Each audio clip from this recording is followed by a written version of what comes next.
So Dreda, your latest trilogy, you've set around these areas. Do you know these areas well? Have you always known them well? Yeah. I've always wanted to set some books around Mile End. So the Flesh and Blood trilogy, it's kind of like a homage to Mile End, a bit of honour. So a lot of my family grew up on this particular estate, the Ocean Estate, which is really interesting estate. Because back in the day, and I think when you set your book here as well, it was the poorest housing estate, not just in London, in the whole of Britain. But now it's winning design awards, as you can see. You know, it's been really, really tidied up. Things were a bit tough for people here. I think it was the portrayer that I set on here, and I didn't know the estate probably as well as you do. But what attracted you to set it on here? Running out of areas, and I knew Stoughton quite well, so I used to drink across the road, right? So I used to drink in the Horn of Plenty.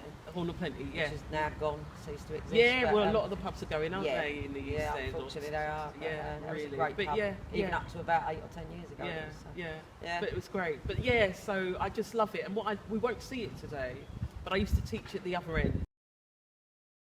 So Dreda, why have you brought me to the hospital? Have you got connections with this building? I have indeed. A lot of people don't realise in this bit of East London, everyone knows the Royal London Hospital. Mile End has its own hospital, and this is where my mum worked. My mum worked all her life when she came over here in the 60s at this hospital. When did this open? Do you know how long it's been here? I don't know. I think because I've never used this in any of my books. I've always used the London, I suppose, where they were set in Whitechapel. Exactly. My Butler series. Well, that would be natural, wouldn't it? Really. My mum used to be a domestic. They used to call her. She was a cleaner. Yeah. But she also used to give the patients their tea and coffee, and she just loved it here. She loved the job. Yeah. You know, like people moan about their work now. Yeah. My mum just adored it. She always came home with presents from patients, and I just think my mum and a lot of the other mums that friends who their mums were. They all worked here as well, and those working class women took such pride in their work. You know, they scrubbed those hospitals clean. Not like back in the day, a lot of people did that. But they did. If you're going to do a job, do it properly. Exactly. Yeah. So we're at the Tower Hamlets Local History and Archives Library. I think when you was younger, was it known as something else? We used to just call it Bancroft Road Library, and it was a lending library back then, but also it was the history archive as well. And it was fab because I had a fabulous history teacher, and I used to come here and just look at all the old black and white photos and other things they had about the area. But I also used to come here with a mate of mine, and we used to gossip upstairs after school. And I used to borrow romances here, Mills and Boon. Oh, I did like my Mills and Boon. I used to read them behind the shelf. Oh, will you? Yeah. But the important thing is that you read as a child. Oh, definitely.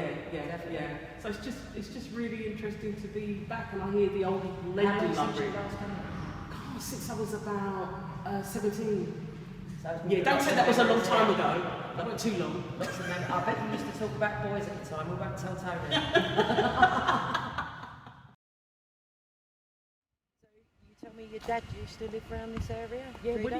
When he first came here, we lived on another neighbouring road. This is one of my most favourite places, not just in London, in the world. Regeneration Square. It's just gorgeous. So when I was writing about my Miller family, who live on the Devil's Estate, which is on the other side of the road, a bit like the Overton Estate. Yeah.